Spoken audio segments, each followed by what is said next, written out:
Hello viewers, আজ আমরা 2023 সালের Ray Martin English question bank class 6-এর সেকেন্ড সামেটিভ এভলিউশন টেস্ট থেকে তোমাদের প্রথম যে স্কুলটা দেওয়া রয়েছে বেথুন কলেজিয়েট স্কুল, তার সিন প্যাসেজ, আনসিন প্যাসেজ এবং গ্রামার পোর্শন ডিসকাস করব।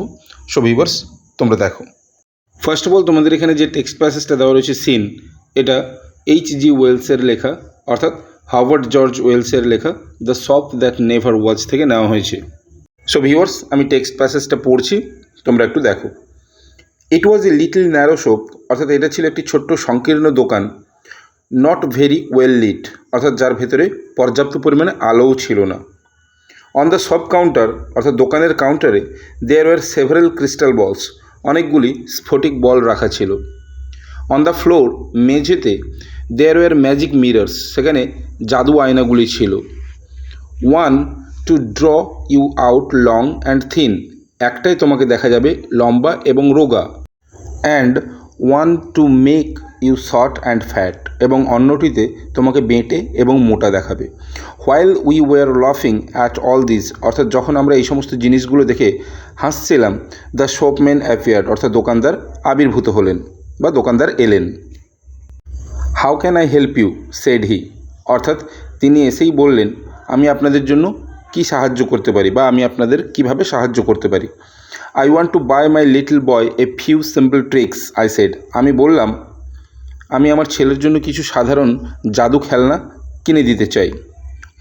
সেড দ্য শপম্যান, দোকানদার বললেন। অ্যান্ড স্ক্র্যাচড হিজ হেড, এবং মাথা চুলকালেন ফর এ মোমেন্ট, কিছুক্ষণ। অ্যাজ ইফ থিঙ্কিং, যেন তিনি কিছু ভাবছেন। Then he drew from his hair a glass ball and said something like this, অর্থাৎ তারপরে তিনি মাথার চুলের মধ্য থেকে টেনে একটি কাঁচের বল বার করলেন এবং বললেন, এরকম কিছু কি। অ্যান্ড হেল্ড ইট আউট, এবং সেটিকে আমাদের সামনে ধরলেন। এরপরে দেখো, দ্য অ্যাকশন ওয়াজ আনএক্সপেক্টেড, অর্থাৎ এই কাজটা আমাদের কাছে একেবারেই অপ্রত্যাশিত ছিল। I had seen the trick done at magic shows, আমি জাদু প্রদর্শনীতে অনেক কৌশল দেখাতে দেখেছি। But I had not expected it here, আমি এখানে এটা প্রত্যাশা করিনি। এরপরে দেখো, দ্যাটস গুড, বাহ বেশ ভালো তো। আই সেড উইথ এ লাফ, আমি হেসে বললাম। ইজন্ট ইট, তাই নয় কি, সেড দ্য শপম্যান, দোকানদারও বললেন। Give stretched out his hand, give তার হাত বাড়ালো, টু টেক দিস অবজেক্ট, ওই বস্তুটিকে নেওয়ার জন্য। And found merely a blank palm, এবং সে হাতের তালু পেল কীরকম, একেবারে ফাঁকা। ওকে, সো ভিউয়ার্স, এই ছিল তোমাদের সিন প্যাসেজ। এবার এখান থেকে যে প্রশ্নগুলো দিয়েছে, চলো ওগুলো ডিসকাস করে নেওয়া যাক। দেখো, প্রথমে এর দাগে কী দিয়েছে, complete the chart with information from the text, অর্থাৎ টেক্সট থেকে উপযুক্ত তথ্য নিয়ে এই চার্টটাকে ফিল আপ করতে বলেছে। আমি তোমাদের খাতায় সলভ করে দিচ্ছি, তোমরা দেখে নাও ভালো করে। দেখো, প্রথমে এটা রয়েছে কি, who did what why. Who means কে, ডিড হোয়াট কী করেছিল, হোয়াই কেন। প্রথমে দেখো দেওয়া রয়েছে Gip and his father, Gip এবং তার বাবা। ডিড হোয়াট কী করেছিল, লাভড হেসেছিল। কেন, দেখো, to see the magic mirrors on the floor, অর্থাৎ জাদু আয়নাগুলো মেঝেতে দেখে হেসেছিল।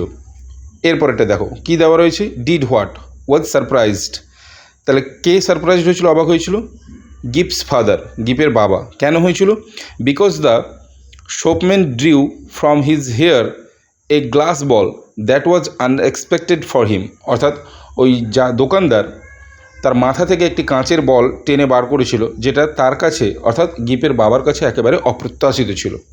পরেরটা দেখো দেওয়া আছে কি, to take the glass ball, কে নিয়েছিল, গিপ। কীরকম করে নিয়েছিল, স্ট্রেচড আউট হিজ হ্যান্ড, তার হাতটা বাড়িয়ে। ওকে, ভালো করে দেখে নাও। এরপরে আমরা চলে আসবো বিয়ের দাগে। বিয়ের দাগে কী বলেছে দেখো, কমপ্লিট দ্য ফলোয়িং সেন্টেন্সেস। ওকে, অর্থাৎ নিচের বাক্যগুলিকে পূরণ করো। দেখো, ফার্স্ট কোশ্চেনটা দেওয়া রয়েছে, গিপস ফাদার ওয়ান্টেড টু, গিপের বাবা চেয়েছিল, কি চেয়েছিল, to buy for his little boy a few simple tricks, অর্থাৎ তার ছেলে গিপের জন্য কিছু জাদু কৌশল বা জাদু খেলনা কিনতে চেয়েছিল। পরে টু আইটটা দেখো, অন দ্য শপ কাউন্টার, অর্থাৎ দোকানের কাউন্টারে দেয়ার কী ছিল, খুবই সোজা, দেয়ার ওয়ার সেভারাল ক্রিস্টাল বলস, অর্থাৎ কতগুলি স্ফটিক বল রাখা ছিল। ওকে, সো ভিউয়ার্স, তোমাদের সিন প্যাসেজ থেকে এটুকুই প্রশ্ন দেওয়া ছিল। উত্তরগুলো তোমরা ভালো করে একবার মিলিয়ে দেখে নাও, তারপরে আমরা চলে যাব আনসিন প্যাসেজে। এরপরে 2-এর দাগটা দেখো, তোমাদের একটা আনসিন প্যাসেজ দিয়েছে, আমি প্যাসেজটা পড়ছি, তোমরা একটু ভালো করে শোনো। কেমন? Everything that is alive needs energy, অর্থাৎ যা কিছু জীবন্ত তার শক্তির প্রয়োজন হয়। All animals get the energy they need from food, অর্থাৎ সমস্ত প্রাণী যাদের শক্তির প্রয়োজন হয় তারা সেই শক্তি পায় কোথা থেকে? খাদ্য থেকে। Think about the human body, অর্থাৎ মানুষের শরীরের সম্বন্ধে ভাবো অ্যাজ অ্যান অ্যামেজিং মেশিন, একটি অদ্ভুত machine. It can do all kinds of things, এটি সব কিছু করতে পারে ফর আস, আমাদের জন্য। ফুড ইজ দ্য ফুয়েল, অর্থাৎ খাদ্যই আমাদের জ্বালানি হিসেবে কাজ করে।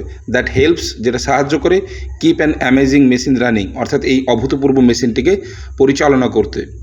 এরপরে দেখো, plants use sunlight to make their own food, অর্থাৎ গাছপালা তার নিজের খাদ্য তৈরি করতে সূর্যালোক ব্যবহার করে।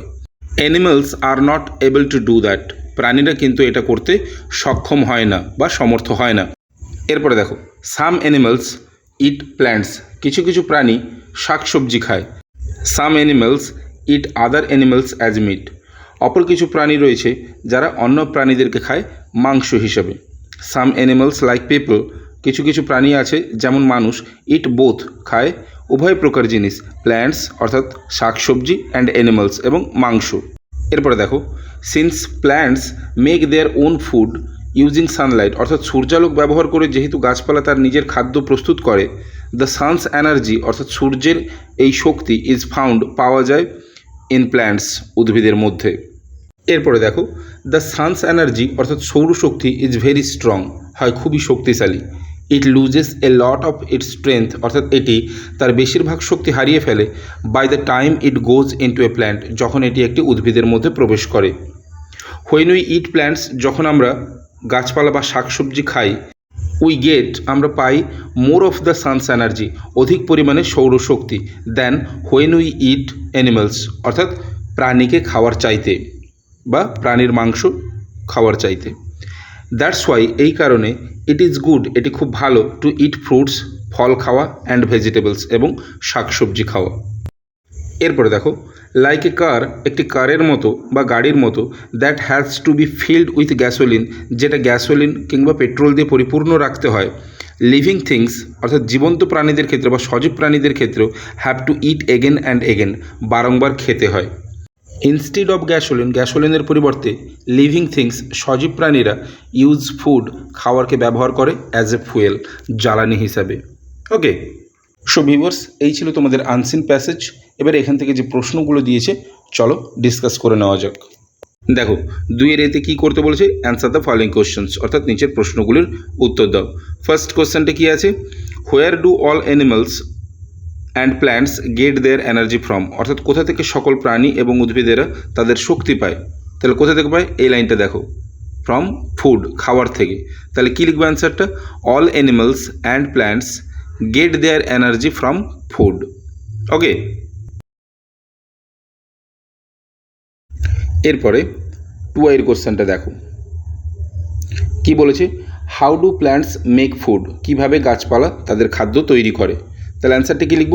Plants make their food to use Sunlight, অর্থাৎ সূর্যের আলোকে ব্যবহার করে বা সূর্যালোককে ব্যবহার করে গাছপালা তাদের খাদ্য তৈরি করে। 3-এর কোশ্চেনটা দেখো কি বলেছে? How is it better to eat fruits and vegetable than eating meat, অর্থাৎ মাংস খাওয়ার চাইতে ফল ফলাদি এবং শাকসবজি খাওয়া ভালো কেন। তাহলে কোথা থেকে লিখব? দেখো, এই যে ইট ইজ বেটার থেকে শুরু করে একেবারে শেষ অবধি লিখব। কী লিখব? It is better to eat fruits and vegetable than eating meat, এই অবধি লেখার পরে লিখব because we gate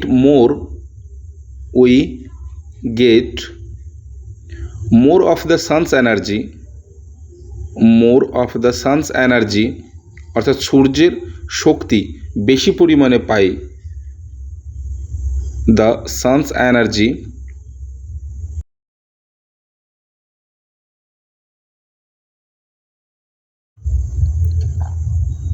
energy then when we eat animals.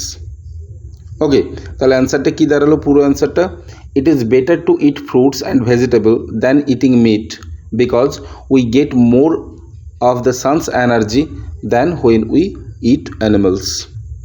Okay, ভালো করে দেখে নাও।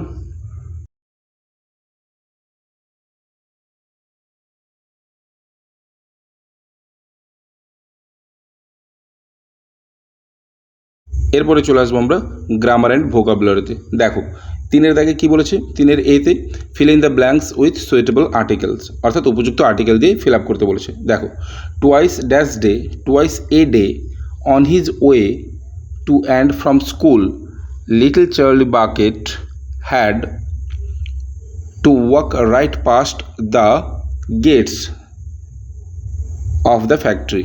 এখানে দা হলো কেন, কারণ গেটস আছে, অর্থাৎ প্লুরাল ফর্ম আছে বলে গেটস হলো। এরপরে বিয়ের দাগে দেখো অ্যাপ্রোপ্রিয়েট ভার্ব ফর্ম বসাতে বলেছে।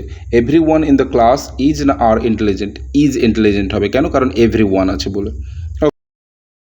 এরপরে দেখো সি এর দাগে কী বলেছে, find words from the unseen passage with the same meaning as the following words, অর্থাৎ আনসিন প্যাসেজ থেকে যে ওয়ার্ডগুলো দেওয়া আছে তোমাদের তার নিয়ারেস্ট মিনিং খুঁজতে বলেছে। প্রথমে কী দেওয়া রয়েছে তোমাদের, লিভিং, লিভিং থেকে কী হবে, অ্যালাইভ, আমরা আনসিন প্যাসেজে অ্যালাইভ শব্দটা পেয়েছিলাম। আর কি রয়েছে, সারপ্রাইজিং, সারপ্রাইজিং থেকে হবে কি, অ্যামেজিং। দেখে নাও তোমরা প্রথমে লিভিং থেকে, দেখো এখানেই তোমাদের রয়েছে প্রথমে এই যে অ্যালাইভ, তাহলে লিভিং থেকে হলো কি, অ্যালাইভ। ওকে, এরপরে দেখো টুয়াইতে কী রয়েছে, সারপ্রাইজিং, সারপ্রাইজিং থেকে কী হবে, অ্যামেজিং। ওকে, অ্যামেজিং।